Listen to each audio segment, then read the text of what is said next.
Board का हो, अगर वो लास्ट 5 इयर्स में फेल हुआ है तो हमारे पास एक स्कीम है ट्रांसफर ऑफ क्रेडिट, TOC। ये स्कीम क्या है?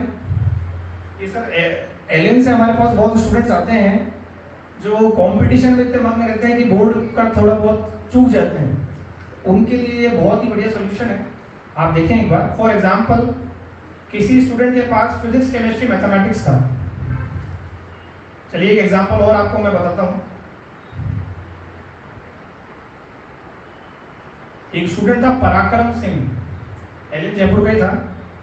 उसके जेई मेंस में he scored 99.92 percentile in JEE mains, but unfortunately he failed in physics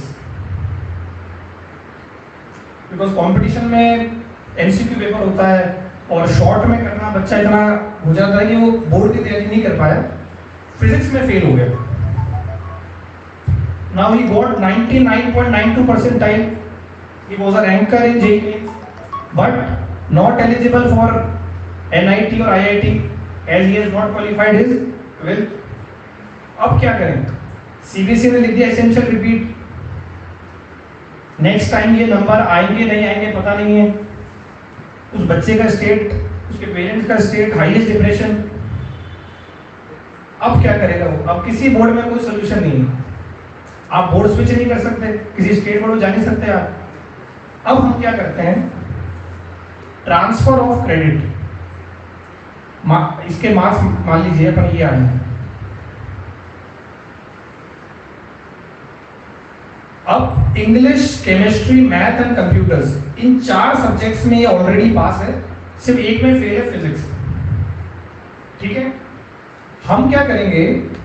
ये मार्क्स केमिस्ट्री और मैथमेटिक्स, आप कोई भी 2 सब्जेक्ट ले सकते हैं, केमिस्ट्री और मैथमेटिक्स के एज इट इज हम ट्रांसफर ऑफ क्रेडिट ले लेंगे।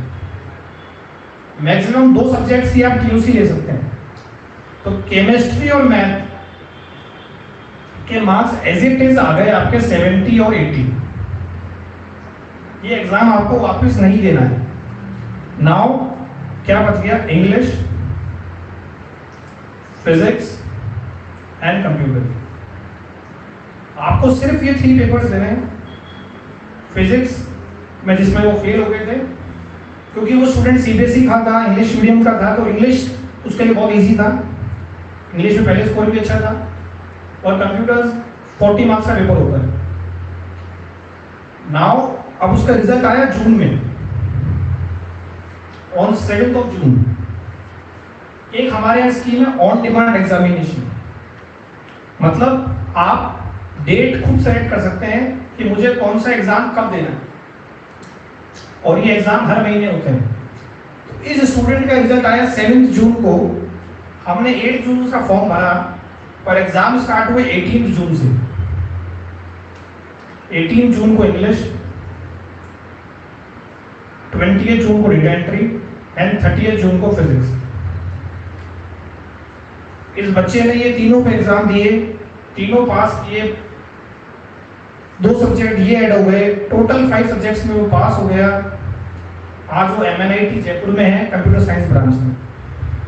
अगर ये ऑप्शन नहीं होता, उसको 1 साल ड्रॉप करना होता, उसके ये मार्क्स नील हो जाते, बिल्कुल कोई काम नहीं आते। तो अगर NIOS का ऑप्शन उस वक्त अवेलेबल नहीं होता या उसके पेरेंट्स को पता नहीं होता, तो आज पता नहीं क्या फ्यूचर होता है।